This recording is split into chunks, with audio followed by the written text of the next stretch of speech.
A Conexão Islâmica. Este é o nome da nossa palestra. Vai ser uma história interessante. A religião islâmica cresceu muito hoje. Ela tem umas características fascinantes. É uma religião exclusivista. Ninguém de fora entra. Se ocorrem peregrinações a Meca, somente os adeptos da fé islâmica podem comparecer a essas peregrinações. É uma religião exclusivista. O evangelismo é totalmente proibido nas nações islâmicas. Essa religião tem total domínio dos territórios que ela controla. Agora, o que é o Islã? Agora, eu conheço muita gente da fé islâmica. Como professor universitário, eu já lidei com muitos alunos que são islamitas. E eu posso lhes dizer que eu tenho muito respeito por eles. Eles são sérios sobre sua fé, eles são conscienciosos, eles creem que estão fazendo a coisa certa, eles têm uma estima bem elevada acerca daquilo que é certo, eles sabem o que é errado, eles defendem seus princípios. Aqueles que propagam a fé islâmica têm ideais bastante elevados. E eles são leais, como ninguém mais.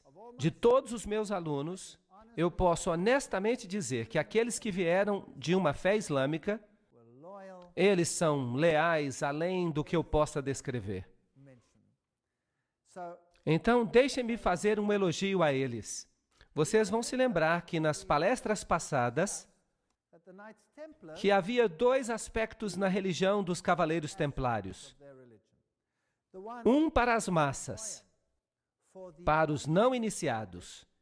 E de acordo com Morais e Dogmas, todos os testemunhos quanto a essa questão indicam que era o catolicismo. Então, o mundo externo, eles seguem o catolicismo, mas o círculo interno esotérico, eles seguem a Lúcifer. Isso aconteceu com o catolicismo. Vocês acham que é possível que a mesma coisa esteja acontecendo com a fé islâmica? Que há um círculo interno e um círculo externo, que o círculo interno tem uma religião, enquanto o círculo externo tem uma religião para as massas. Na fé islâmica, e que haja uma organização central que esteja controlando os dois. E onde é a sede dela? Bem, a Bíblia diz que a sede é Roma. Nenhum outro lugar. A Bíblia diz que a besta é romana. Ela sai do Império Romano, mas o Islã não sai do Império Romano. A força controladora na Bíblia é Roma. Este é um ponto interessante.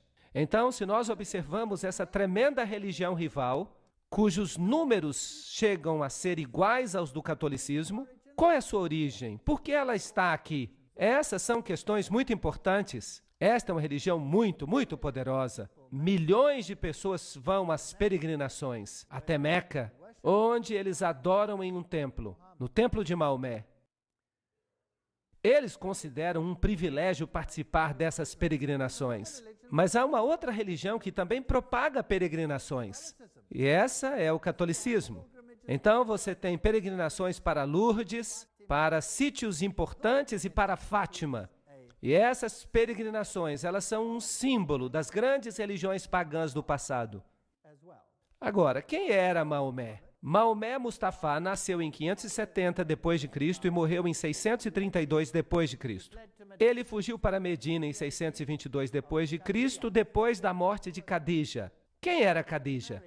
Maomé se casou com Khadija quando ele tinha 25 e ela tinha 40 anos de idade. A prima dela, Waraqá, era também católica romana. E ela veio de um convento católico romano. Então podemos dizer que ela era uma freira católica romana. Ela era muito rica, ela vivia em um convento, ela praticamente controlava toda a economia em suas mãos. E ela deu emprego a esse jovem Maomé, com quem depois ela veio a se casar. Maomé marchou até Meca em 630 d.C., 2 anos antes de morrer, e 4 anos antes de Omar se tornar califa, e o Corão foi compilado em 650 d.C. Maomé não sabia escrever e por isso ele contratou um escriba que escrevesse tudo aquilo que ele viu e ouviu. E o Corão é diferente de qualquer outro tipo de literatura religiosa porque ele foi um livro totalmente ditado. E eles ensinam que ele não foi apenas transcrito por um profeta, mas que ele foi um livro ditado diretamente por Deus e por isso deve sempre permanecer na sua língua original, o árabe. É isso que eles ensinam na religião islâmica. O símbolo da religião islâmica é uma lua em forma de foice e uma estrela. Uma estrela dentro de uma lua em forma de foice. Mas de onde vem esse símbolo? E quem é Alá? Então vamos ver agora umas citações interessantes, especialmente da Enciclopédia da Religião. Alá era o deus da lua que se casou com a deusa do sol. Juntos, eles produziram 3 deusas que se chamaram as filhas de Alá. Essas 3 deusas eram chamadas de Aulat, Aulusa e Manat. A Enciclopédia da Religião menciona que Alá é um nome pré-islâmico e corresponde ao deus babilônico Bel. Isso é fascinante. Então, esta é uma antiga religião pagã e sua divindade é Bel, ou Baal.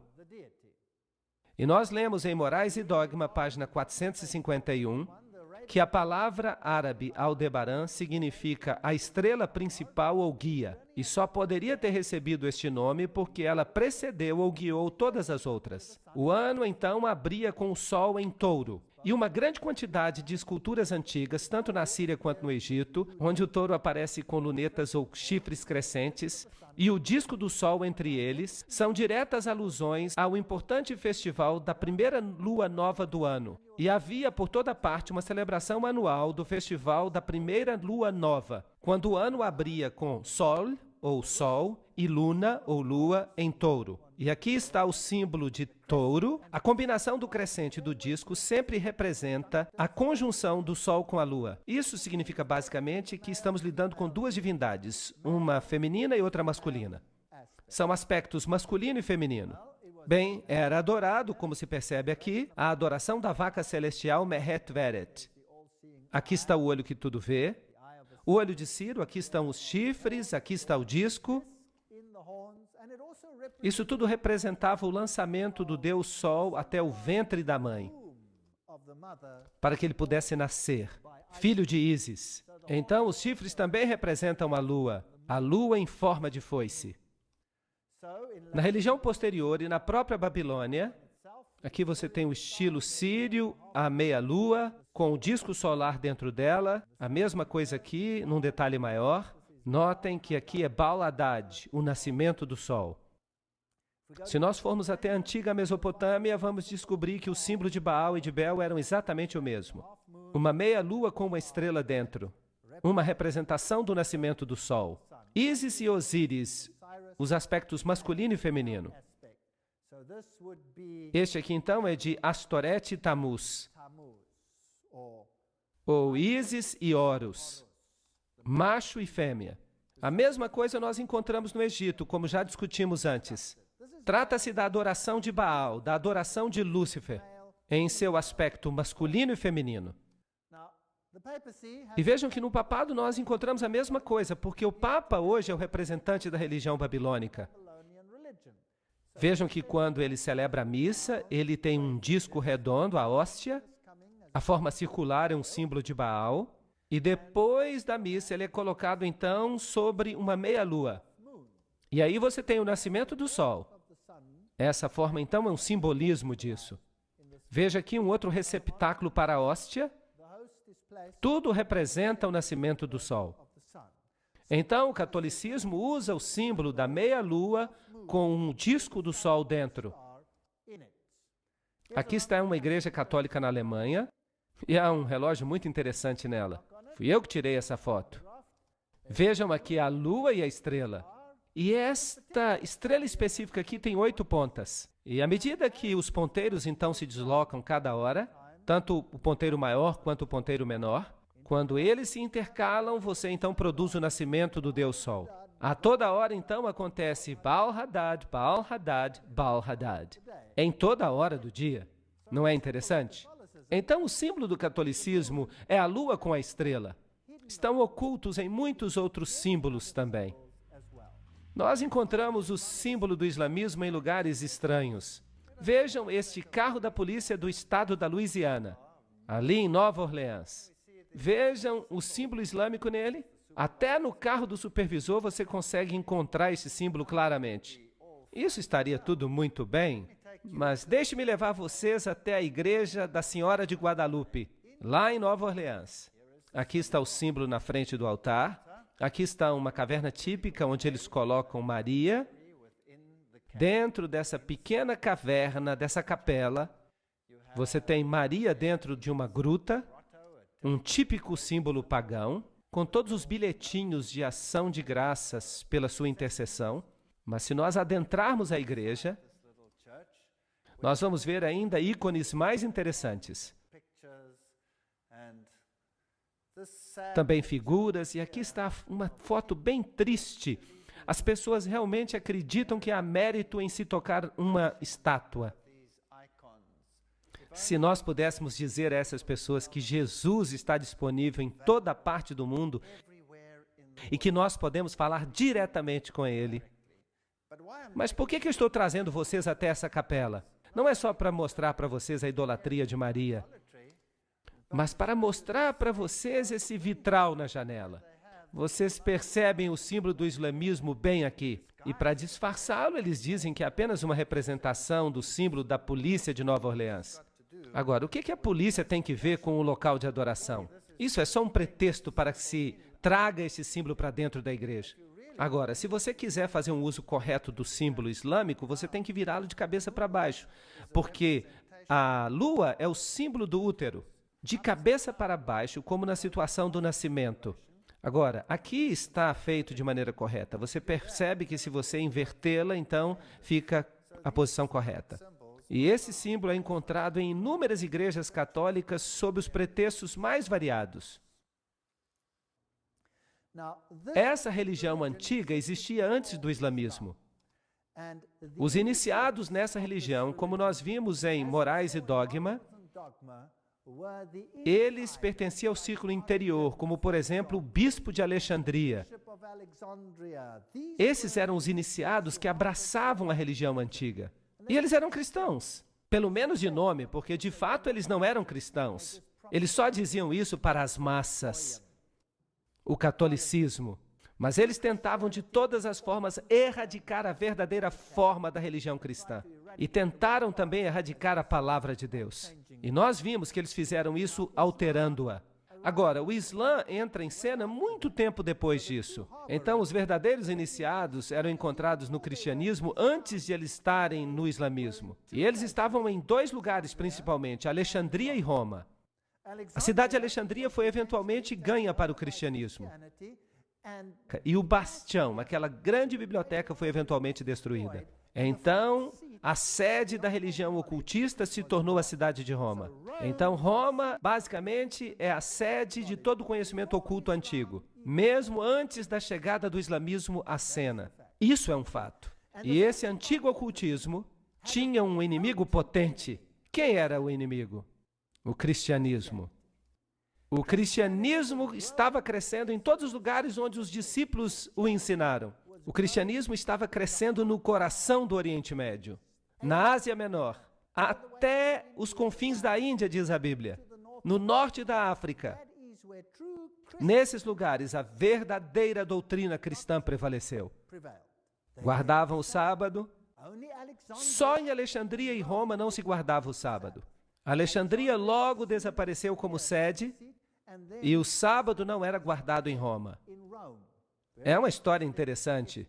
Então, o símbolo que o catolicismo usa é a estrela e a lua em forma de foice. E notem que esta estrela é exatamente igual à que é usada no islamismo. Não é interessante? Eu fico imaginando quem fez a outra surgir. Obviamente, quem veio primeiro faz surgir quem veio depois, e não quem veio depois faz surgir quem veio primeiro. Não está certo? Então, no catolicismo, nós encontramos uma meia-lua, uma lua em forma de foice com as divindades dentro. E nós descobrimos que Maria se torna a substituta de Jesus como mediatriz de todas as graças. O único mediador do cristianismo é substituído por Maria. Aqui neste mosteiro católico, Cristo coloca a cruz de espinhos na cabeça de Maria e ela tem os buracos de prego na mão. E sempre representam a Maria saindo de uma caverna. Os antigos deuses sempre saíam de cavernas. Loyola, o jesuíta, recebeu toda a sua informação numa caverna. E é interessante que Maomé também recebeu toda a sua informação em uma caverna. Isso é paganismo. Isso nada tem que ver com o cristianismo. E nós vemos nos países islâmicos, esta daqui, há uma estrutura estranha aqui e uma estátua de Maria sobre ela. Maria teria feito uma aparição ali como uma pequena gazela. Mas antes de o rei a abater, a gazela se transformou em Maria, que lhe disse que construísse ali um mosteiro. E ele fez isso. Aqui está o mosteiro, bem no alto de uma colina. Agora, eu sempre fico interessado quando encontro um mosteiro no alto de uma colina, porque as colinas elevadas eram o lugar de adoração do paganismo. Era onde faziam os sacrifícios aos deuses pagãos. É interessante que todas as catedrais do mundo foram construídas em locais pagãos. Até mesmo o Vaticano. O Vaticano foi construído num lugar pagão de adoração. Nada mudou. Então, quando eu cheguei até este lugar, no Oriente Médio, então eu comecei a procurar pelos lugares antigos de adoração e eu estava certo. Aqui, por exemplo, estão os 3 arcos. Isso significa que havia sacrifícios antigos aos deuses pagãos aqui. E é interessante que Maria está sempre numa caverna. Em Fátima, ela está numa caverna. Em Lourdes, ela está numa caverna. E o Papa faz visitas a essas cavernas. E ele adora nessas cavernas. Assim como Osíris representava o sol no folclore egípcio, Ísis representava a lua. Mas a verdade é que Osíris representa o macho, os poderes ativos e generadores da natureza, enquanto Ísis representava os poderes femininos passivos ou prolíficos. Então isso tudo é um tipo de adoração à natureza. E essas pessoas ficariam felizes na Gruta da Boêmia, adorando as árvores. A revelação templária identifica Ísis como a Madonna Negra. A autoridade para fazer isso vem do antigo líder do priorado de Sião. O culto da Madonna Negra é central para o priorado de Sião. Para eles, pelo menos, não há dúvida alguma sobre o significado da Madonna Negra. Osíris, vejam vocês, era branco e preto. Ele era adorado como negro e adorado como branco. E Maria é adorada como uma Madonna Negra e uma Madonna Branca. Então nós temos todas essas nuances interessantes. Os hititas também usavam o símbolo da meia-lua e da divindade solar. E este símbolo é usado hoje nada mais, nada menos do que pelas Nações Unidas. Vamos fazer uma viagem até um país islâmico hoje. Aqui está uma catedral católica em Amman. E eu estou tirando uma foto dessa catedral católica dentro de uma mesquita. E eu estou dentro da mesquita tirando uma foto dessa catedral católica que fica bem em frente dela. É interessante como a Igreja Católica e o islamismo ficam lado a lado em todos os países islâmicos. Todas as vezes eu fico surpreso de ver a mesquita e a catedral, uma do lado da outra. Mas se você souber que por trás dos bastidores, essas duas religiões são a mesma coisa. Então, se eu observo esse simbolismo, do lado de fora da Catedral Católica, eu tenho o símbolo do sol. É o símbolo da adoração ao sol. E a cruz, é claro, também símbolo do Deus solar. E aqui está o símbolo do sol. Eu atravesso a rua e eu vou até a grande mesquita de Abdullah, uma das melhores, construída pelo rei Abdullah. No portão você tem os símbolos do sol. É o mesmo simbolismo, a mesma religião. E lá no alto aqui você tem o símbolo da meia-lua. O mesmo símbolo que a Igreja Católica tinha no relógio. Era um símbolo de Baal, ou Bel. Dentro da mesquita, claro, não há bancos, porque no islamismo você se ajoelha no chão, você se prostra ali. E se você observar essa cúpula gigantesca, você percebe os raios do sol. É um edifício magnífico. As roupas islâmicas, você pode olhar para as velhas freiras católicas e vocês vão perceber que as roupas são idênticas. As freiras católicas usam a mesma roupa que as mulheres islâmicas usam, aquelas que pertencem à fé ortodoxa. Aqui está a grande mesquita de Damasco, fascinante. Dentro da mesquita Lá dentro há este altar. E aqui está um homem islamita orando neste altar. Para quem que ele está orando? Será que é para Alá? Não. Ele está adorando uma relíquia dos mortos. Porque esse é o altar de ninguém mais nem menos do que João Batista. Agora, se você sabe alguma coisa a respeito dos joanitas, e nós já falamos deles, se você escuta o nome João, você pensa no joanismo e você pensa nas sociedades secretas. Tudo isso misturado nos bastidores. Eles alegam que aqui está a cabeça de João Batista. Então, neste altar islâmico, em Damasco, é a mesquita mais velha e mais ilustre do mundo. Aliás, naquele país, e eles dizem que ali está a cabeça de João Batista, mas felizmente a Igreja Católica tem uma igreja que diz que tem o braço de João Batista. Eu fico dizendo que eles deviam se combinar para formar o corpo de João Batista de novo. Por trás dos bastidores, tudo é a mesma coisa. Dentro da mesquita, as mulheres, elas não são muito importantes. Elas ficam relegadas aos lados, os homens ficam no centro. Estão orando ali com uma espécie de terço, e no catolicismo você também usa o terço. Você usa o rosário. O islamismo é uma religião muito solene. Alguns dos sons dessa grande mesquita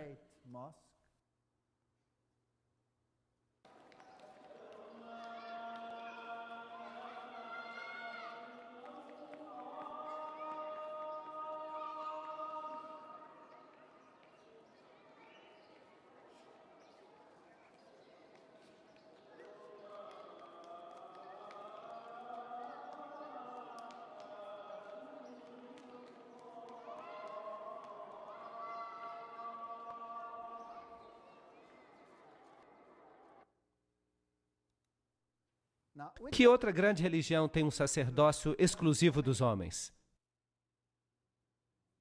A Igreja Católica Romana. Tudo é o mesmo. E aqui você tem a mesma posição no mundo islâmico. O olho que tudo vê do islamismo. Esta é uma estrutura muito proeminente que é usada em todo o islamismo. E você não vai encontrar um único táxi sequer num país muçulmano que não tenha um olho que tudo vê. Usado como proteção. E é claro que também é usado no catolicismo. Ele está no dólar americano e em todos esses lugares interessantes. Aqui está o olho de Hathor, o olho de Osíris. Aqui ele está num templo egípcio, num púlpito da Igreja Católica, outro numa catedral católica. O autor maçônico Carl Clary escreve: este é um dos mais antigos e mais difundidos símbolos que representam a Deus. Nós o encontramos no Egito, na Índia. O olho aberto do Egito representava Osíris. Na Índia, Siva é representado por um olho. E a enciclopédia da maçonaria diz que o olho que tudo vê é um importante símbolo do Ser Supremo, tomado emprestado pela maçonaria da antiguidade. No mesmo princípio, os egípcios representavam Osíris. Então, o islamismo usa este símbolo e o catolicismo usa este símbolo. Só estou fazendo algumas comparações. Para os antigos egípcios, o olho direito simbolizava o sol e o olho esquerdo a lua. Vejam aí de novo os dois aspectos da divindade solar. E Bailey, então, menciona que o olho de Deus é Shiva, ou Siva, o destruidor. Lembre-se que Shiva é o deus hindu equivalente a Osíris. Shiva é também sinônimo de Satanás. Será que é possível que as duas religiões, no seu ciclo interior, adoram o mesmo Lúcifer, mas que a massa externa não saiba nada sobre isso? Mas quem é Baal? De acordo com a enciclopédia da maçonaria, quando os israelitas faziam uma de suas apostasias periódicas para a idolatria, Baal parece ter sido um dos seus ídolos favoritos. Em Tiro, Baal era o sol e Astarote a lua. Então nós temos toda a evidência que eles sabiam bem o que estavam fazendo. Não há nenhuma contradição aqui, pois Sete é o demônio egípcio e Shiva é o deus hindu da destruição. Os dois nomes, Sete e Shiva, são listados na Bíblia satânica como outro nome de Satanás. E Helena Petrovna Blavatsky afirma: agora temos que lembrar que Siva, Shiva, o Baal palestino, Moloque e Saturno são idênticos. Será possível que essas duas religiões tenham o mesmo mestre por trás dos bastidores e que as massas estão sendo enganadas? assim como acontece no catolicismo, são ótimas pessoas, mas são mantidas na ignorância. E a sinceridade dos muçulmanos, ainda que enganados, desviados, porque fazem parte das massas, catecúmenos. Helena Petrovna Blavatsky liga Sete a Satanás, Hermes, o deus da sabedoria, também chamado Tote, Tate, Sete e Satã. E no Antigo Egito, Sete era adorado com rituais obscenos e homossexuais. E eles construíram templos nos quais eles realizavam esses ritos homossexuais. Por exemplo, o templo de Luxor. Agora, eu tenho muitos slides do templo de Luxor. Eu fui lá e eu tirei muitas fotos naquele templo, mas eu não posso mostrar para vocês, porque são fotos bem safadas. Alguém aqui já foi até Luxor? Quando você chega a Luxor e vai para o muro, você descobre que o falo era muito importante. E as fotos não devem ser mostradas. Eu as tenho, mas eu não vou mostrar para vocês. Este é um antigo sítio pagão. O templo de Luxor é uma das grandes relíquias dos tempos antigos. Bem, aqui está a entrada. Oh, e o que é aquilo? Isso é uma mesquita. Onde que essa mesquita foi construída? Será que você quer dizer que a mesquita foi construída no templo de Luxor? Será isso possível? Então vamos dar uma olhada mais de perto. Sim, aí está ela. Ela está dentro do templo de Luxor. O que isso diz para você? Se você tivesse que construir uma igreja cristã hoje, será que você escolheria o antigo templo de Baal e construiria sua igreja dentro dele? Sim ou não? Não, claro que não. Agora, e se esta religião for a mesma que a religião antiga do velho culto a Lúcifer? Será que então você estaria disposto a fazer isso? Talvez, sim. Aí eles fizeram. Foi construída dentro do templo. Incrível. Sobre as ruínas. Agora vamos dar uma chegadinha no templo de Baal em outro país. No Líbano. Aí está ele.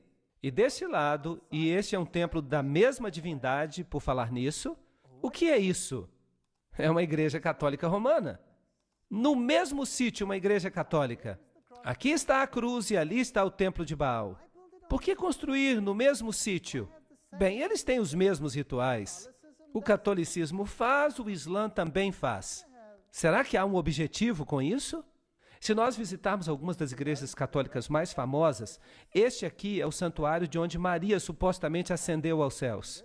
Trata-se da grande catedral de Jerusalém.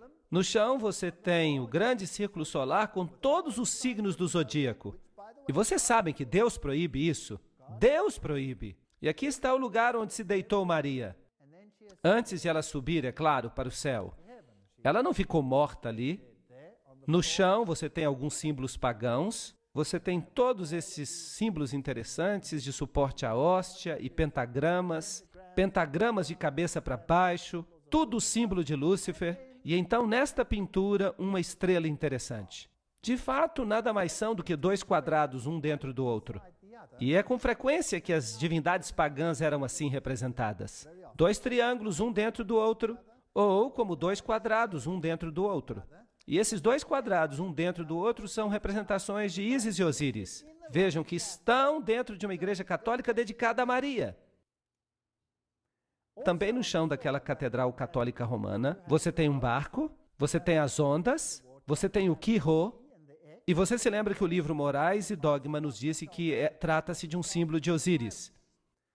Isso significa que é um símbolo masculino fálico, e o barco representa o útero. É uma representação muito safada, mas num ambiente agradável. Ninguém saberia o que isso de fato significa. Ninguém poderia imaginar que aquele é um símbolo obsceno, a menos que você leia o que os maçons dizem a respeito dele. Isso não é interessante? O barco com o seu mastro na meia-lua era também a mesma representação. Aqui está uma catedral católica romana, construída como um barco fenício. Agora, o que um barco fenício tem que ver com a Igreja Católica Romana? A menos que ele represente o útero. Vamos pedir a Albert Pike que explique isso para nós. Albert Pike escreve que Ísis e Osíris, Os princípios ativo e passivo do universo eram geralmente simbolizados pelas partes genitais do homem e da mulher. O lingam da Índia era a união de ambos, bem como o barco e o mastro, e o ponto dentro do círculo. Tudo expressando a mesma ideia filosófica da união das duas grandes causas da natureza. Blá, blá, blá. Bem, nós estamos no caminho certo. Nós estamos descobrindo essas coisas na Igreja Católica. Dentro deste Templo dos Cavaleiros, nós já estivemos aí antes, mas agora eu quero mostrar outra coisa. Lembram-se que da última vez eu mostrei a águia de 2 cabeças? Mas agora eu quero mostrar para vocês o chão. Opa!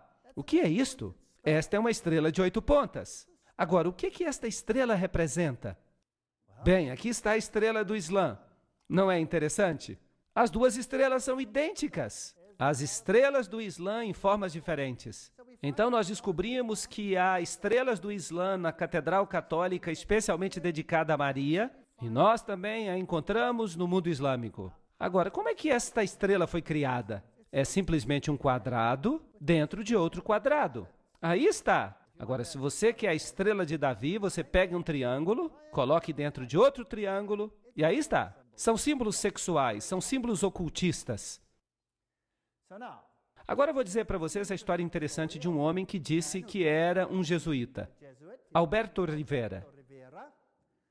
E ele alega que o cardeal Bea, general jesuíta, lhe deu instruções pessoalmente sobre a origem do Islã. E de acordo com Rivera, a Igreja Católica começou o islamismo com o propósito de dominar os árabes e garantir a segurança de Jerusalém. Fascinante. Isto é altamente ridicularizado na literatura. Claro, nada assim pode ter acontecido.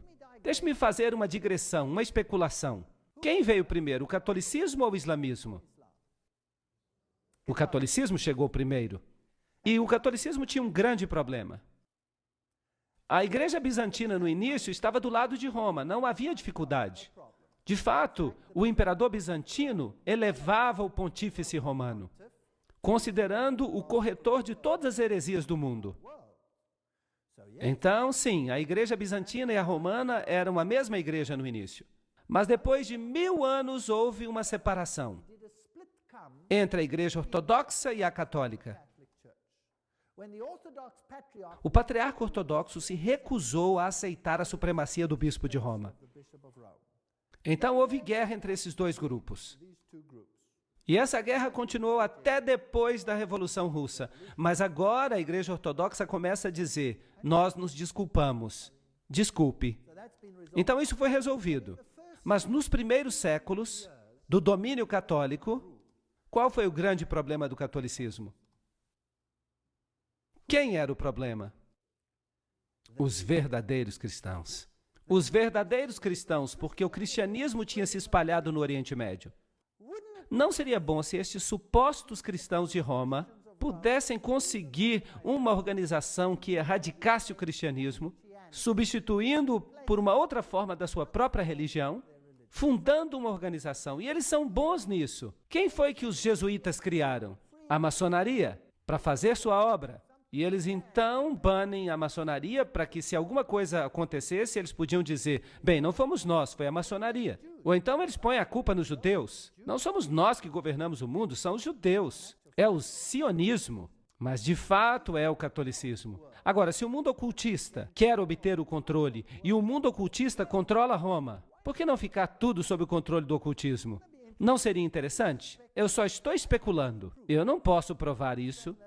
Eu só estou dizendo o que Rivera disse, mas infelizmente ninguém deu crédito a ele. Então vamos olhar o que está acontecendo. Fátima é um lugar muito interessante, porque no passado o islamismo controlou a Espanha e Portugal. E aqui está o Papa em frente da estátua de Fátima. E vejam que aqui está o Templo de Fátima.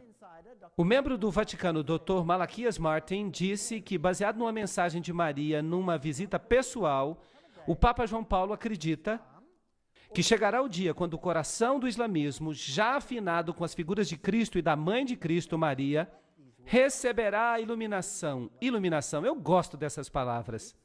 Elas têm um som agradável que ele precisa, uma segunda Fátima, na qual eles o reconhecerão como o vigário de Deus na terra. Então, quem precisa ser reconhecido como o vigário de Deus? O Papa deve ser reconhecido como vigário de Deus. Então, com os companheiros de viagem, como a Igreja da Inglaterra, a Igreja Episcopal e outras semelhantes, o Papa poderá ser adorado como o Pai Santo e Infalível por mais da metade da população mundial. Eu gostaria de corrigi-lo. Toda a população mundial. Mas isso está além do que eu quero dizer. Agora, o islamismo primitivo, qual foi a área que ele ocupou? Esta área. Quem governava esta região? Quem a governava? Apenas o cristianismo. Antes da chegada do islamismo, aí estava o cristianismo. Mas então o islamismo passou a dominar essa região. E então, por volta de 750 depois de Cristo, o islamismo progrediu e tomou conta de toda essa região, inclusive da Espanha. Isto é fascinante. A Espanha e toda a região da Ásia Menor. Tudo controlado pelo Islã. Vocês sabiam quem governava a Espanha? Eram os visigodos. E os visigodos tinham um evangelho diferente do católico. Eles estavam mais alinhados com os ostrogodos, que de fato guardavam o sábado. Eram povos problemáticos que de alguma forma precisavam ser anulados, nem que fosse por um período de tempo. Eu estou especulando. 900 depois de Cristo. Ali vão eles para o norte da Espanha. Ali estavam os francos, que apoiavam muito o catolicismo. E vagarosamente o Islã começou a chegar. E toda essa região passou a ser controlada pelo Islã. 1100 depois de Cristo, eles já estão aqui no sul da Espanha. E vocês sabem que o sul da Espanha é mais independente do que o norte. Houve batalhas tremendas nessa região da Espanha. E então eles ganharam domínio sobre esta região. E em 1500 depois de Cristo, eles então saem da Espanha e o Império Romano Ocidental se torna totalmente católico. Agora é católico. E Roma controla o mundo católico. E o Islã controla esta região. Aqui está a distribuição atual do islamismo.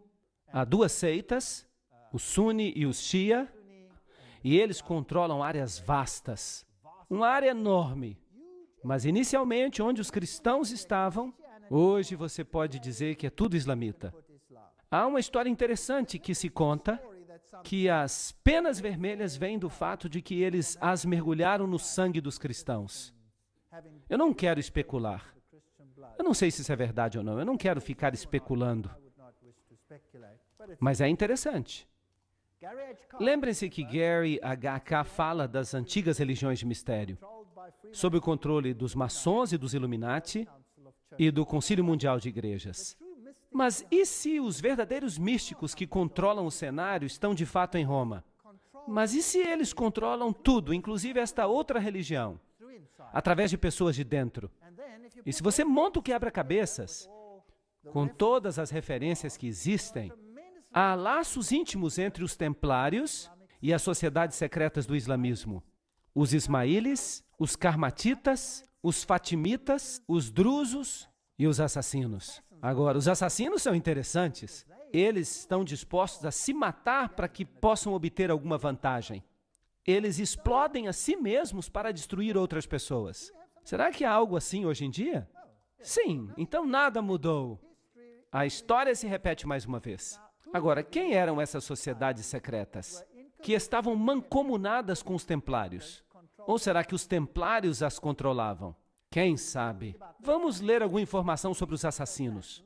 Os graus dos assassinos são os seguintes. Primeiro, o grão-mestre, conhecido como Sheikh al-Jabbar, ou o Velho da Montanha. Em segundo lugar, o Daí Kebir do Grande Priorado. Em terceiro lugar, os iniciados Dais. Em quarto lugar, os Rafiks ou associados. Em quinto, os Fadais ou devotos. Em sexto, os Lassiques ou irmãos da lei. E, finalmente, as pessoas comuns, que deveriam ser simplesmente instrumentos cegos. Isso soa familiar? A pobre massa cega, os catecúmenos. Planos contra a religião não eram, obviamente, admitidos pela ordem. A conformidade estrita ao Islã era exigida de todas as fileiras mais baixas dos não iniciados, mas o adepto aprendia a distinguir o engano da fé e das obras. Nós estamos falando de países inteiros, sujeitos a essas pessoas de dentro, que usavam seus habitantes como gado humano. Você não sente pena deles? Como nós também temos que ter pena de nós mesmos? porque nós também temos sido enganados. Então, com o incentivo do paraíso, os assassinos alistaram instrumentos para sua obra criminosa e estabeleceram um sistema de assassinato organizado com base no fervor religioso. Nada é sincero e tudo é permitido. Essa é a base da sua doutrina secreta. E os jesuítas têm a mesma doutrina hoje em dia. Esta era concedida a poucos e ocultada sob o véu da mais austera religião e piedade, restringindo a mente sob o jugo da obediência cega. Pobres coitados, enganados pelos agentes satânicos. Também havia os fatimitas, que assumiram o controle. O fundador da dinastia fatimita dos califas foi um tal Ubaidallah, conhecido como Mahdi. Suas sociedades de sabedoria foram instituídas em Cairo. Darul Qimat, ou a Casa do Conhecimento, pelo califa número 6, Hakim, que foi canonizado como Deus após a sua morte, é adorado até o dia de hoje pelos drusos. Sob a direção desse homem, a grande loja do Cairo foi formada pelos fatimitas, e continuaram o plano de Abdullah. Ali havia 9 graus, seu método de enlistar os prosélitos, seu sistema de iniciação, blá, blá, blá, são absolutamente os mesmos usados por Weishaupt, o fundador dos Illuminati. Então não há diferença entre Roma e essa gente. É a mesma organização. Será possível que eles estão usando tese e antítese já por milhares de anos? Para extirpar o remanescente do cristianismo? Mais tarde, quando a Igreja Ortodoxa se separou, o que eles fizeram? Eles criaram um império chamado Império Otomano. E eles então entraram e eles mataram os sérvios, que eram ortodoxos. E eles mataram os romenos, que eram ortodoxos. Eles estupravam as mulheres, jogavam as crianças aos ares e as aparavam com a ponta da baioneta. Dizimaram todas as áreas ortodoxas. Incrível. E aqueles que conseguiram escapar para o norte e para a Rússia, não escaparam à espada do comunismo. A Lenin e seu bando de assassinos. Tem havido uma guerra religiosa desde a morte de Cristo. E quem está sendo destruído? As almas dos homens. Aqui estão os homens do Islã. Quem são os de dentro? Quem são esses ayatolás? Será que o mundo deveria ter medo? Eles querem que o mundo tenha medo. Você tem tese e antítese. Nas guerras mundiais, eles disseram, a ameaça é o comunismo. Eles queriam que você sentisse medo, para que você pudesse aceitar quaisquer mudanças necessárias para vencer a ameaça. E agora usam isso como a próxima ameaça, para criar a síntese que desejam. Vão esfregar as duas, uma religião contra a outra. A cultura dos judeus e dos cristãos, a cultura do Islã, vão esfregar uma na outra para que elas se destruam mutuamente, até que nada sobre, até que haja síntese. E então você vai ter uma religião mundial. E Lúcifer vai ficar alegre porque ele será o rei. Não foi isso que Albert Pike disse? O que ele ia fazer? Uau! Quem são esses homens do Islã? Eu já falava desse homem muito antes que alguém descobrisse que ele era um maçom do grau 33. Vocês sabem que ele se tornou o terrorista número 1 e talvez ele nunca seja pego. Ninguém sabe onde ele está. Ninguém sabe se ele está vivo. Nós vamos falar sobre ele amanhã. A Bíblia é uma parte indispensável da mobília de uma loja maçônica cristã. Eu já mostrei esse texto para vocês. Vem de Morais e Dogma, somente porque ele é o livro sagrado da religião cristã. O Pentateuco hebraico numa loja dos judeus e o Corão numa loja de Maomé devem estar no altar. E um desses, e o quadrado e o compasso, devidamente compreendidos, são as grandes luzes pela qual um maçom deve trabalhar e andar. Qual? Obviamente não a Bíblia, porque Morais e Dogma, o próprio livro diz que odeia a Bíblia. Foi isso que o livro disse, lembram-se da citação? Mas mudaram tudo. E o Pentateuco hebraico? Bem, isso é uma parte da Bíblia. Então o que é que sobra? O que é que sobra? Por eliminação, o Corão. O Corão como ele existe agora ou corretamente compreendido?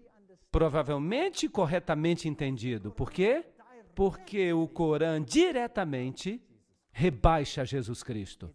é o livro que diretamente rebaixa Jesus Cristo, enquanto que os outros tiveram que ser modificados para que os de dentro pudessem rebaixar a Jesus Cristo. Estão entendendo? Vamos olhar isso, porque a coisa está ficando melhor. O engano mortal, James D. Shaw, que era um maçom do grau 33. Ele esteve em uma cerimônia muito interessante, onde um pregador famoso, muito famoso, e o primeiro nome dele é Billy, ele também compareceu a essa cerimônia de iniciação. Mas isso é outra história. Grau 33, cavaleiro comandante da corte de honra, o mestre da adoração do passado, loja azul, mestre do conjunto passado de todos os ritos escoceses, é isso que ele era. E ele explica alguns dos rituais. O engano mortal, de James D. Shaw, a cerimônia de iniciação ao grau 33. O juramento é selado ao se beber vinho dentro de um crânio humano. Que este vinho que eu agora bebo se torne um veneno mortal para mim, como a cicuta bebida por Sócrates. Se algum dia de minha vontade eu violar este voto. Um membro vestido de esqueleto coloca seus braços ao redor do candidato, que então declara: e que esses braços frios para sempre me envolvam, se algum dia de minha própria vontade eu violar este voto. Aí está a cerimônia de iniciação do grau 33. Mas há uma outra. Cada um de nós recebeu, juntamente com o anel do rito escocês, a cópia do livro de Albert Pike, Morais e Dogma. Você só recebe isso quando você entra para o grau 33. Eles nos disseram que este livro era a fonte da maçonaria e seu significado. Eles também nos disseram que ele jamais deveria sair de nossas mãos e de que arranjos deveriam ser feitos para que, no momento da nossa morte, ele fosse devolvido ao rito escocês. Felizmente, eu não tive que passar por este processo, mas eu tenho um livro destes. É muito útil. O que é que isso tem que ver com o Islã? Aí está o grau mais elevado da maçonaria. O que acontece aí, então? De novo, o engano mortal. O rito escocês inclui 29 graus além da loja azul, culminando no grau 32. O rito de York tem o equivalente aos 29 graus do rito escocês, e quando se avança neste caminho, se chega ao grau de cavaleiro templário. Então, o rito de York leva você até os cavaleiros templários, e o outro até o grau 32, o rito escocês. Além disso, o altar, uma ordem árabe antiga, dos nobres do altar místico, encontra-se disponível aos maçons de grau 32 e aos cavaleiros templários que desejam participar. Então, a ordem mais elevada está disponível para que os membros dessas altas ordens se tornem participantes do altar. Agora, os membros do altar são da ordem árabe, e isso serve para os protestantes. É aí que a conspiração engrossa. Vocês acham que há uma ligação entre a maçonaria, os templários e o Islã? Entre o cristianismo e o Islã? Bem, eu acho que sim.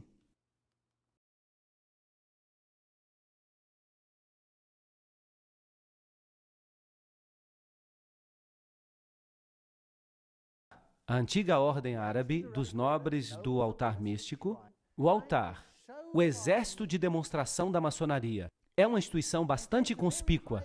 É necessário que você pertença ao grau 32 da maçonaria durante 6 meses antes que você possa pertencer ao altar. Só os mais elevados maçons podem pertencer ao altar. Agora, aí estão os americanos mais importantes. Todos os mais importantes americanos. Eles desfilam por Nova York como membros do altar, se fosse um baile de máscaras.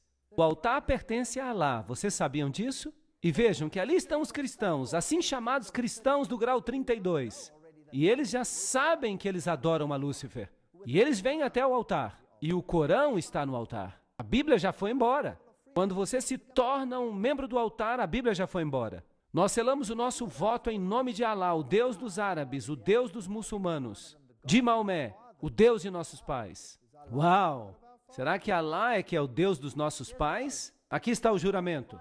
Se eu violar este voto, que eu sofra a pena de ter os meus olhos arrancados do centro por uma espada de 3 gumes. Que os meus pés sejam escalpelados, que eu seja forçado a caminhar sobre a areia quente das praias estéreis do Mar Vermelho, até que o sol chamejante me atinja como uma praga vívida, e que Alá, o Deus dos árabes, dos muçulmanos, de Maomé, o Deus de nossos pais, me ajude a cumprir inteiramente este voto.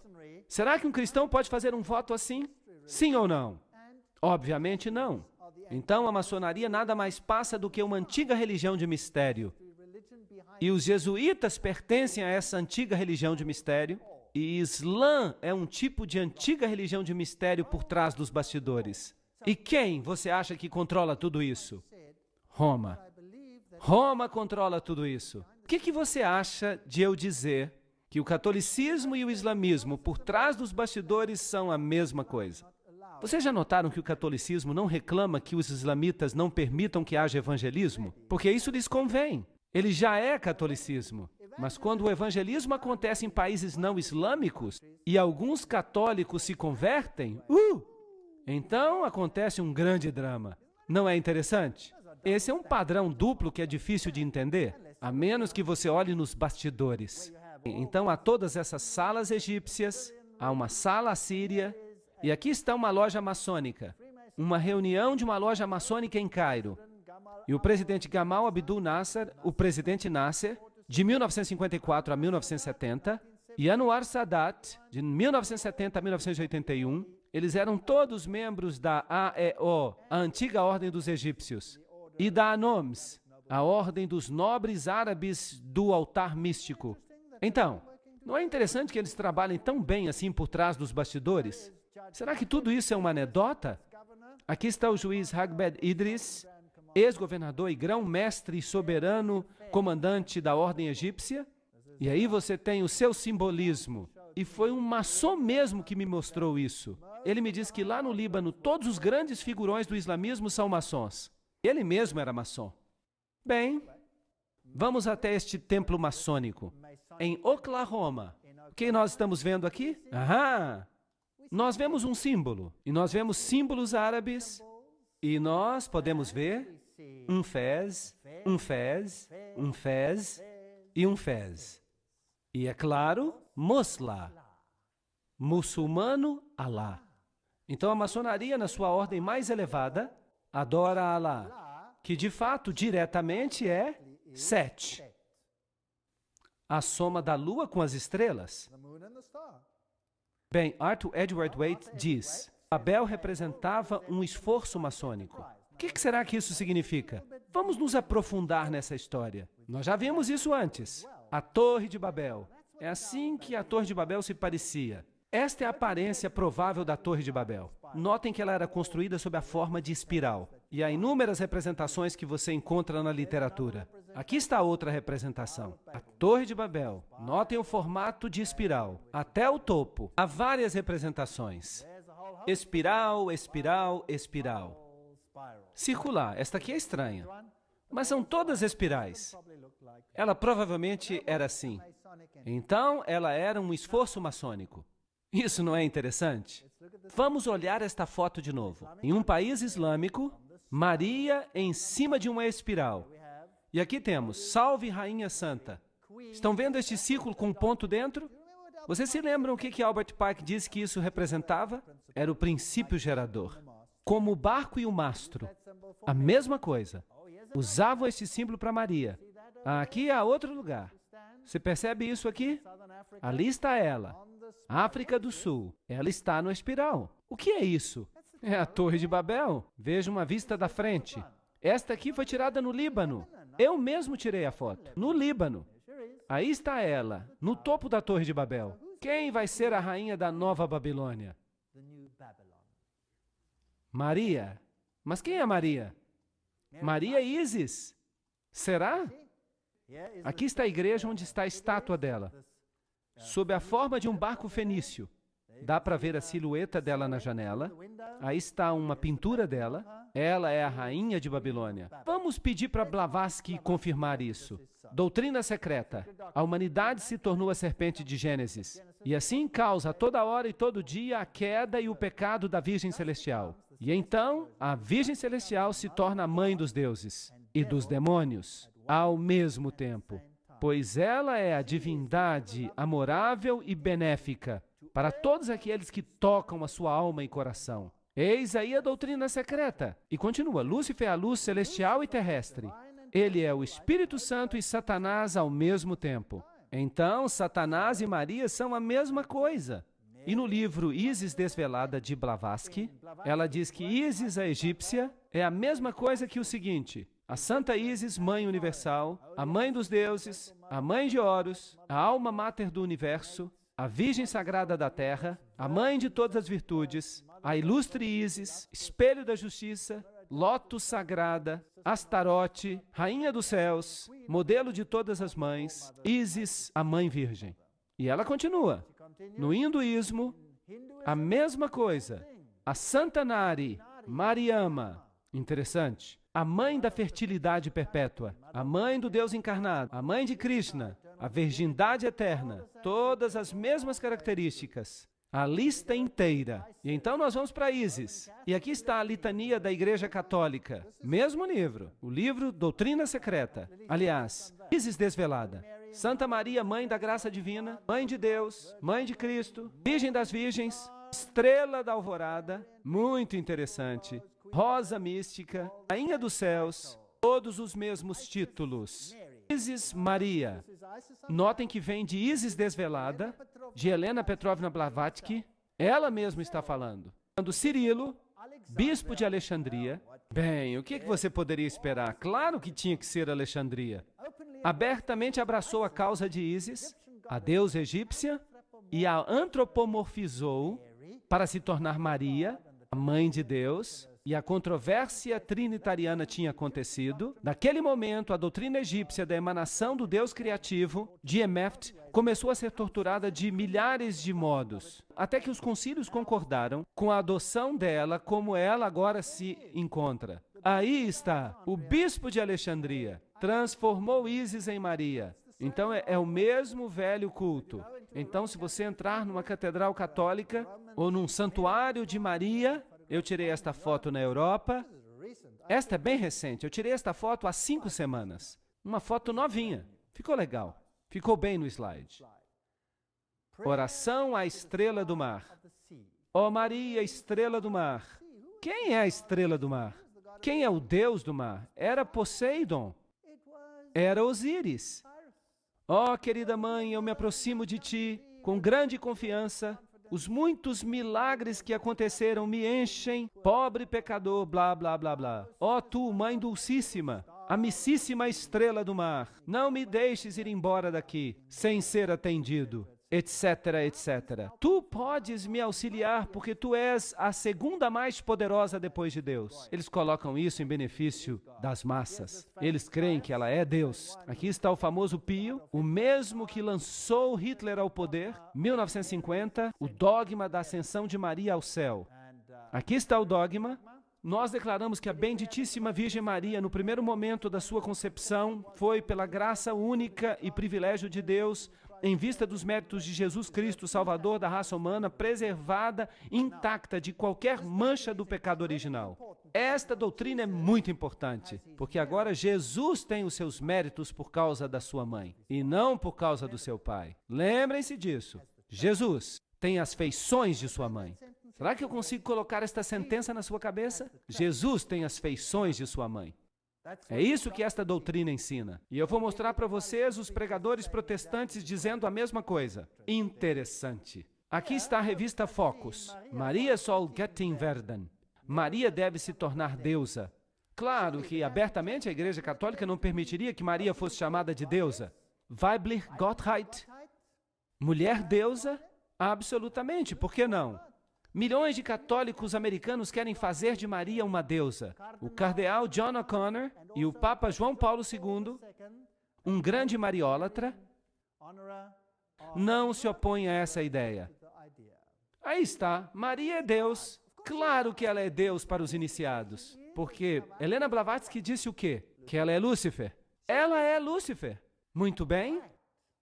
É por isso que a versão King James diz em Gênesis 3,15: E eu porei inimizade entre ti e a mulher, e entre a tua semente e a semente dela. Ele ferirá a tua cabeça e tu ferirás o calcanhar dele. Nem a Bíblia Padrão Revista ousou mudar isso. Gênesis 3,15: Porém inimizade entre ti e a mulher, e entre a tua semente e a semente dela. Ele ferirá a tua cabeça e tu ferirás o calcanhar dele. Mas os católicos não gostam do texto assim. E a Dwight Himes, que é a Bíblia Jesuíta Online, diz: eu porei inimizades entre ti e a mulher, entre a tua semente e a semente dela. Ela ferirá a tua cabeça, e tu espreitarás o calcanhar dela. Agora é Maria que esmaga, não é mais Jesus. Eles mudaram. Aqui está a fotografia de uma aparição de Maria em Zaitun, no Egito. Então os muçulmanos viram isso. E aqui está um livro fascinante. A rainha de Roma, a rainha do Islã, a rainha de todos. Será que estamos falando da mesma religião? Vamos dar uma olhada. Vamos dar uma olhada nesta página católica da internet. Hearts Are. A doutrina católica romana com respeito a Maria. Esta é a doutrina deles, não sou eu falando. A única, santa, católica e apostólica igreja, dirigida pelo bispo de Roma, sucessor de Pedro I Papa, sempre venerou a Santíssima Virgem Maria, inclusive a sua impecaminosidade.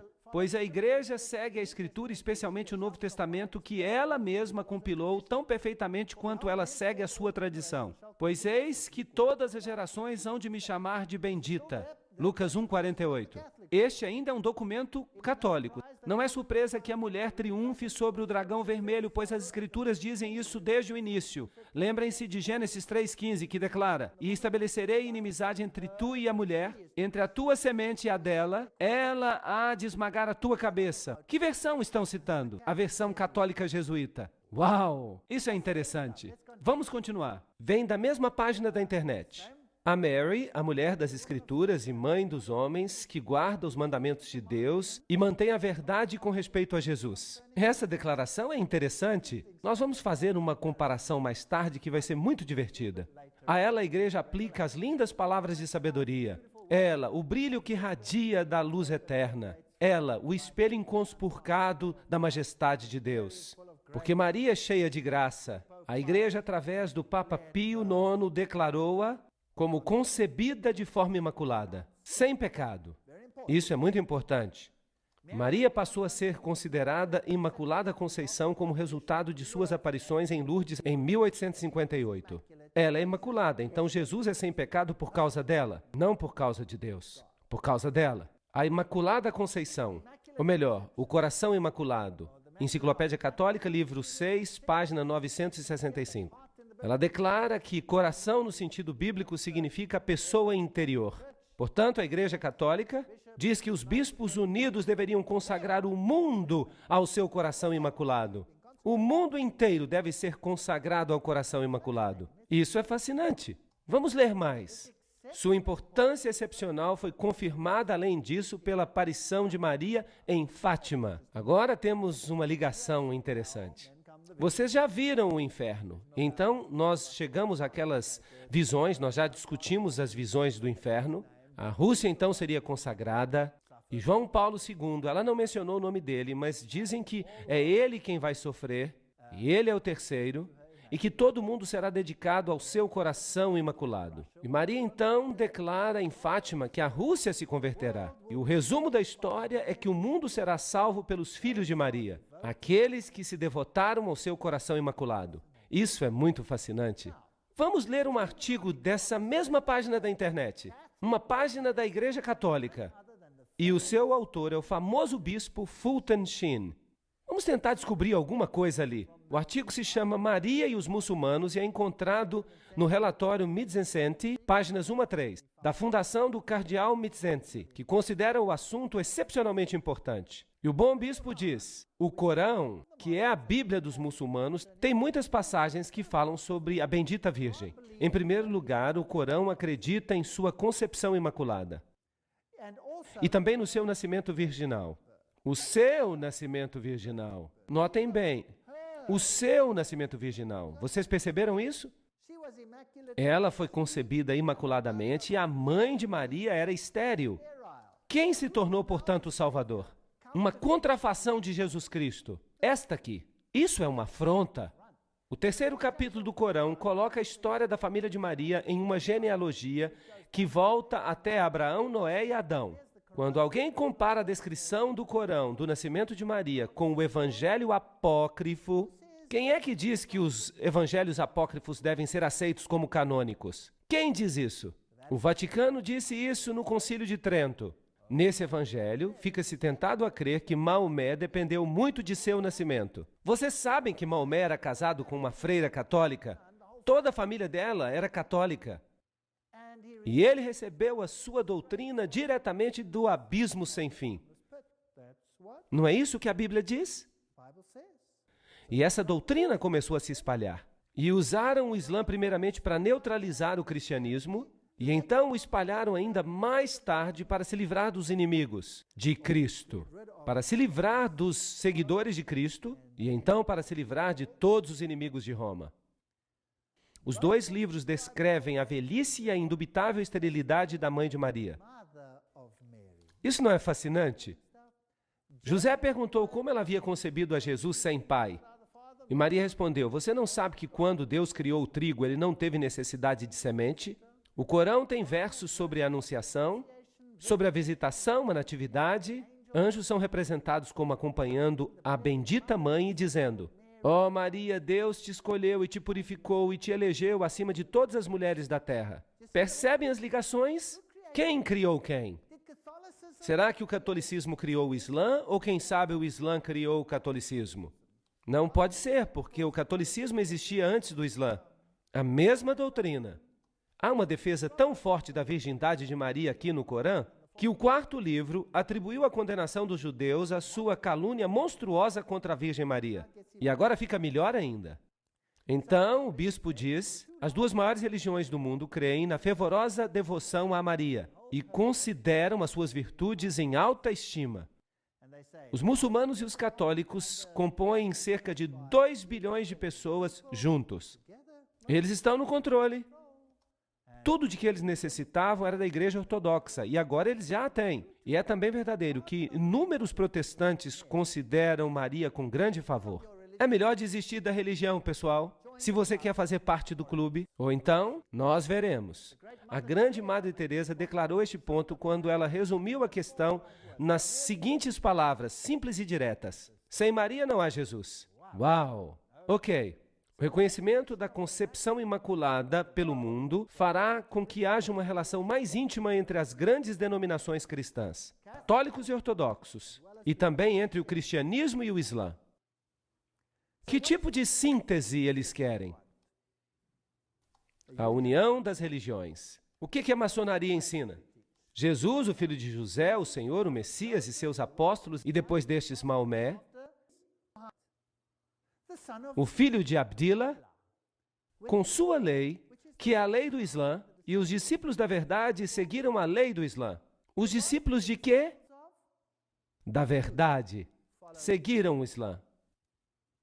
Quando o cristianismo se tornou fraco, inútil e impotente, o restaurador e iconoclasta árabe chegou como um furacão purificador. Uau! A fé do árabe se tornou mais forte do que a do cristão. Estão falando do cristão verdadeiro. Então o Islã nada mais é do que o catolicismo, derrotando ou vencendo o cristianismo. Segundo os gnósticos, as almas subiam e desciam por 8 céus. Em cada um deles havia certos poderes, blá, blá, blá, morais e dogma. Agora vejam o que o livro Morais e Dogma diz. Na doutrina antiga, certos gênios tinham uma função de conduzir as almas aos corpos destinados a recebê-las. Vocês já ouviram falar do gênio da garrafa? Às 1001 noites, alguém esfregando a garrafa e, aqui vem o gênio. Quem são esses gênios? Notem que os maçons falam de gênios. Isso é interessante. Eu gosto muito de trabalhar de detetive. Platão fala de um gênio familiar. Vocês já ouviram uma palavra gênio? A palavra gênio vem do latim genii. Agora, os gênios são o meio de comunicação entre o homem e os deuses. Entenderam? É isso que Morais e Dogma, a maçonaria, diz. Os gênios fazem a comunicação entre os homens e os deuses. O Jesus Cristo do Islã é também diferente do Jesus Cristo da Bíblia. E eu vou lhes dizer por quê, daqui a pouco. Em 1 João 2:22, quem é mentiroso senão aquele que nega que Jesus é o Cristo? Ele é o anticristo, quem quer que negue o Pai e o Filho. Nós já vimos que os eruditos católicos mudaram a Bíblia. Eles removeram a Jesus da posição de único Salvador. Vamos avançar, vamos ler do Corão. Vai ficar ainda mais interessante. Aqui está o Corão, Salman Rushdie. Vocês se lembram dele? Ele escreveu versos satânicos. Há alguns versos muito estranhos neste livro. Uau! A cabeça dele estava cheia de ideias malucas. Ele disse, pelo menos 2 antigos eruditos muçulmanos, Ibn Saad e um historiador persa anônimo, relataram a lenda que explica a origem de um grupo de versos aparentemente contraditórios no Corão, os assim chamados versos satânicos. No Surá 53, 19 a 20 está escrito, você já pensou em Aulat, Al-Uzza e o terceiro Manat, a outra deusa? Essas são divindades femininas. Lembram-se?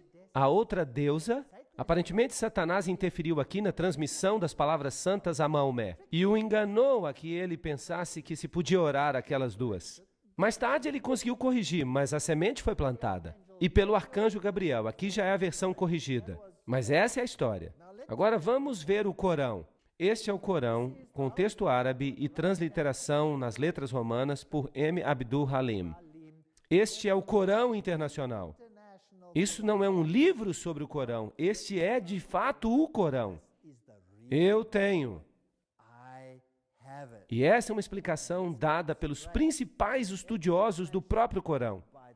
Esta é a versão internacional usada nas Nações Unidas. Vamos ver o que ela diz. Vitalizar o humanismo. O Islã é a mensagem do Corão. É uma religião perfeita e prática da igualdade, liberdade e fraternidade. Onde você já ouviu essas palavras antes? Revolução Francesa. Submissão ao Ser Supremo. O Islã também insiste na unidade fundamental de todas as religiões reveladas na origem. Esse é o mesmo ensinamento da maçonaria. E eles então têm uma seção intitulada Com os Espíritos. Tem sempre havido uma classe, geralmente chamada de racionalistas, que inclui principalmente os filósofos e os cientistas que duvidam, sim, negam a existência da associação, ou seja, de se falar com os espíritos.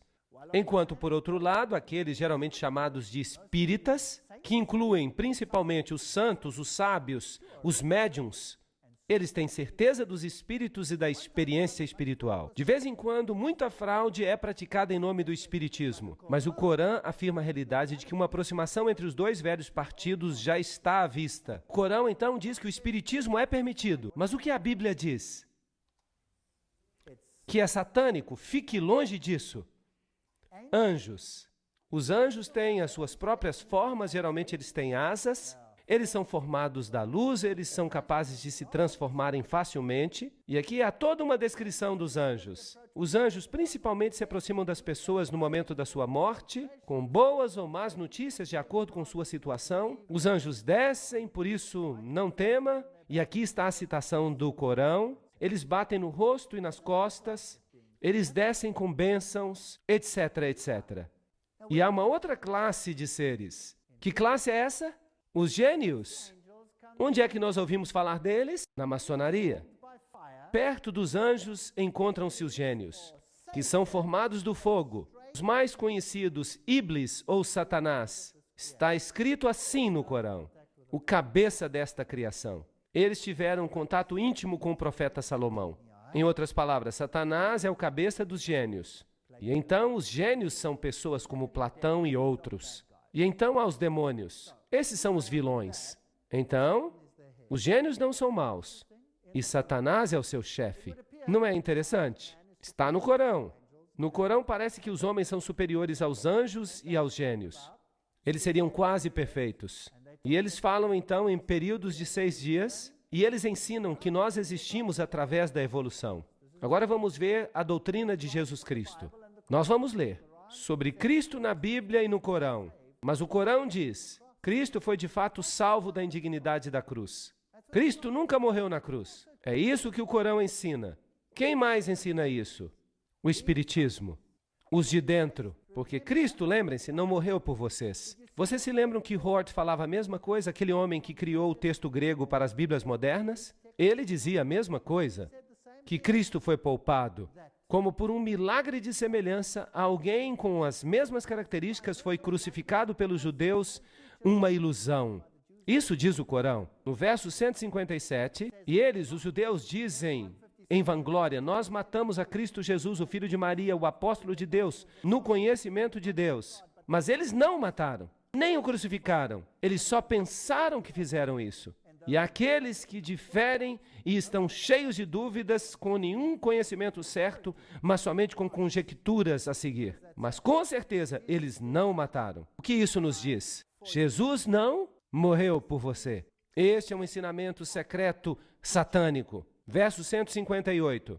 Sim, Deus o resgatou para si mesmo, e Deus é poderoso e sábio. E não há ninguém do povo do livro que não deve crer nisso antes da sua morte. Então o Corão está diretamente contra Jesus Cristo, e os de dentro das doutrinas do mundo ocidental estão também diretamente contrários a Jesus Cristo, e também os jesuítas. Enquanto os judeus dizem que mataram a Cristo na cruz é um ponto cardeal da fé para as igrejas cristãs ortodoxas, que foi Jesus que entregou a sua vida na cruz. Ele foi enterrado após a crucifixão, e no terceiro dia ele ressurgiu, blá blá blá. Ele se encontrou com os discípulos e ele foi então levado corporeamente para o céu. De fato, esta é a crença que forma a base da doutrina teológica do sacrifício com sangue, da expiação vicária pelos pecados, que contudo está perdendo a sua força com a idade moderna, uma época de ação e retribuição. Esta não é a mesma coisa que Hort disse? Sim ou não? Há uma diferença entre os teólogos católicos e o Islã? Sim ou não? Não há diferença alguma. Quem está controlando a quem? O Corão diz que Deus se aborrece, vejam esta explicação, e Deus se aborrece se alguém crê que Cristo é o próprio Deus. Cristo nem mesmo é o Filho de Deus, mas um apóstolo como qualquer outro. O mesmo ódio contra Jesus Cristo se percebe aqui, como nós já vimos que ele existia entre os teólogos dos jesuítas, como já vimos que os teólogos jesuítas revelavam. Esta é uma citação muito interessante do livro Missionário do Lar. Eu gosto desta citação. O Salvador disse: aquele que crê no Filho tem a vida eterna, e aquele que não crê no Filho não verá a vida, mas a ira de Deus está sobre ele. Ele diz de novo: e esta é a vida eterna, que eles te conheçam a ti, o único Deus verdadeiro, e a Jesus Cristo, a quem tu enviaste. Os muçulmanos têm conversos em muitas terras, e seus advogados negam a divindade de Cristo. Deve essa fé ser propagada? Os advogados da verdade deixarão de manifestar intenso zelo para corrigir o erro e ensinar aos homens a pré-existência do único Salvador do mundo? O que eu estou tentando fazer é demonstrar o meu zelo intenso para corrigir o erro e para mostrar a vocês a mentira.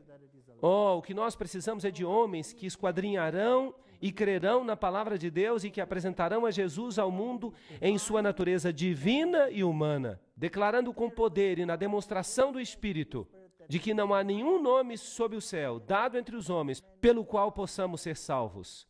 Oh, como nós precisamos de crentes que apresentarão a Cristo em vida e caráter, que o apresentarão diante do mundo como o brilho da glória do Pai, proclamando que Deus é amor. Eu falei com um imã muçulmano. Ele havia se convertido ao cristianismo. E eu disse a ele: meu amigo, qual a diferença que você encontrou entre o Alá em que você cria antes e Jesus Cristo?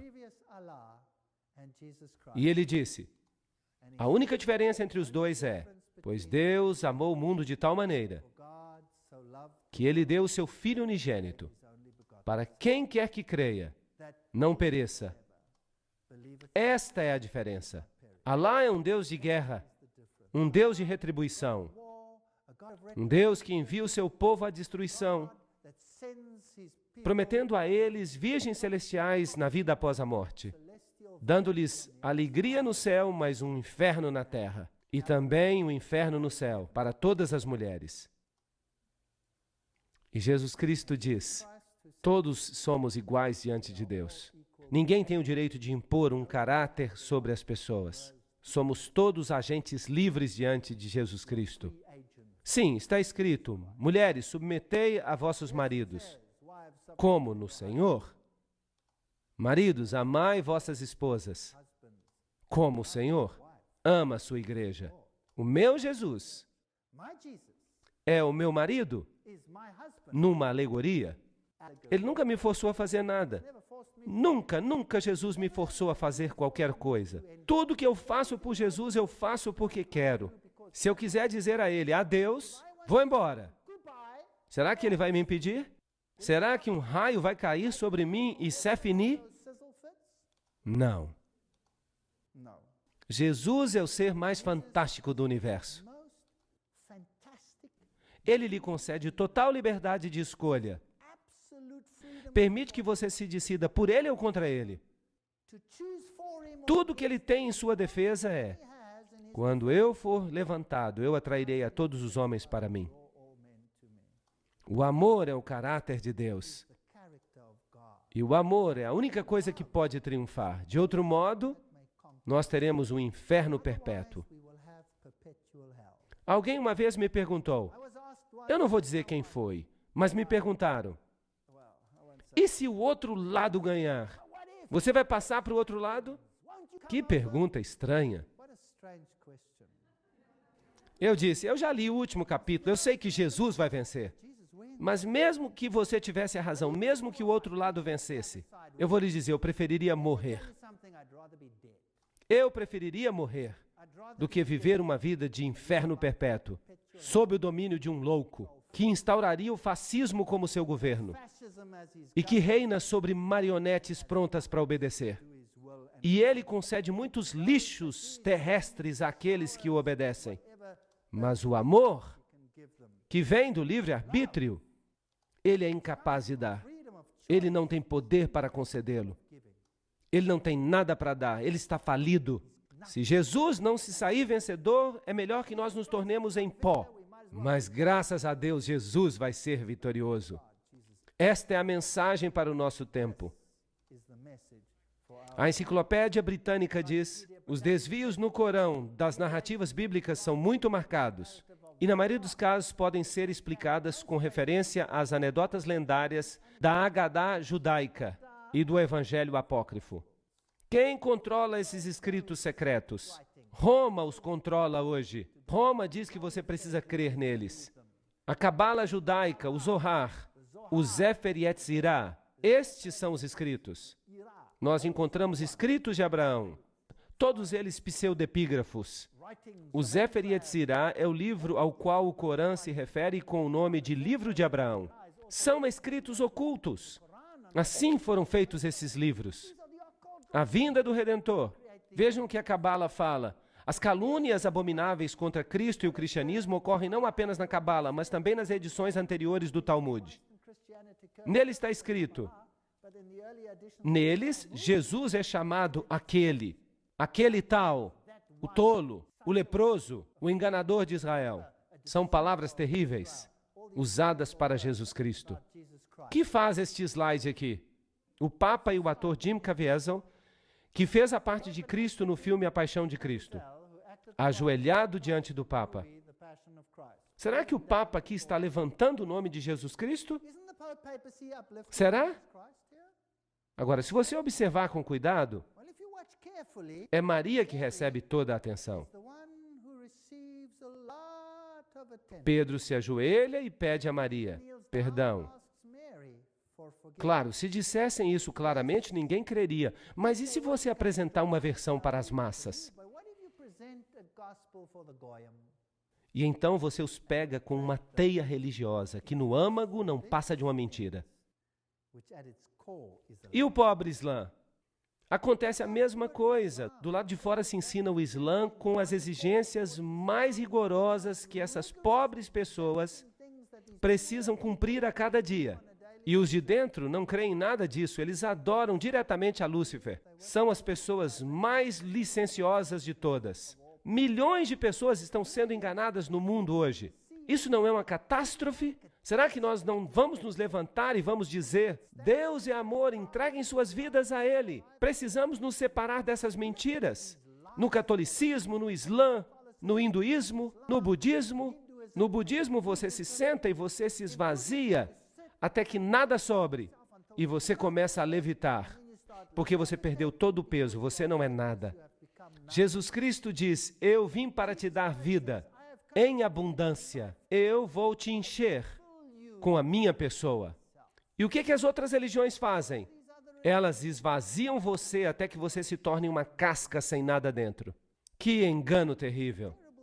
E todas essas exigências e rituais, tudo isso é terrível. É terrível não ter a Jesus Cristo e a liberdade que Ele nos dá. Vejam isto. Aqui está a verdade por trás dos bastidores. Aqui você tem estrelas de rock se prostrando diante do Papa. Você tem Yasser Arafat beijando o anel do Papa. E o que os pregadores protestantes falam sobre isto? Bem, no dia 30 de maio de 1997, no programa David Frost, Billy Graham disse, eu acho que também o Islã é mal compreendido, porque Maomé tem um grande respeito por Jesus. Será que ele leu o que eles falam? E ele chamou a Jesus de o maior dos profetas além dele, um homem se exaltando acima do Filho de Deus. E eu acho que nós estamos mais perto do Islã do que nós imaginamos. Billy Graham, será que você não está usando linguagem maçônica? E que tal Schuller, que fez uma entrevista com Larry King e se referindo a um encontro com o grande mufti, Schuller se gabou. Eu nunca me encontrei com um homem com quem eu tivesse uma conexão de espírito tão imediata e uma concordância de fé e de filosofia tão alta como eu tive com o grande mufti da fé islâmica. O que esses pregadores protestantes estão fazendo? Entrevista ao vivo de Larry King com Robert Schuller na véspera de Natal 1999. King, perguntando a ele por que ele se encontrou com o grande mufti. Por que você está aqui? Por causa da ideia de aproximar as religiões, certo? Sem dúvida, responde Schuller. Nós estamos numa era totalmente nova. A era da doutrinação dos povos acabou. King, esta visita, Robert Schuller, o animou? Schuller, claro que sim, o grande mufti diz que a religião é como a chuva que cai. Os extremistas poluem a água pura. A minha previsão é que nós vamos focar no próximo milênio, como líderes religiosos, na purificação da poluição da religião. Uau! Eu acho que aqueles que não quiserem concordar com a síntese, a dor da separação, vai se tornar tão forte que os perturbadores de Israel, aqueles que dizem, não há nenhum nome pelo qual importa que sejamos salvos, estes vão ficar encrencados. Talvez seja esta a última vez que vocês vão ouvir uma mensagem assim. Quem sabe? Notem bem isso. Benjamin Cheves, o antigo vice-presidente do Concílio Mundial de Igrejas, ele declara que seu ministério sempre foi ecumênico e interfé. Há uma ligação entre judaísmo, cristianismo e islã. Eu acredito que deveria haver um grande triálogo, não um diálogo, mas um triálogo entre essas três grandes religiões reveladas. Em 1997, ele anunciou que ele havia se convertido ao Islã e havia se tornado membro da nação do Islã do reverendo Louis Farrakhan.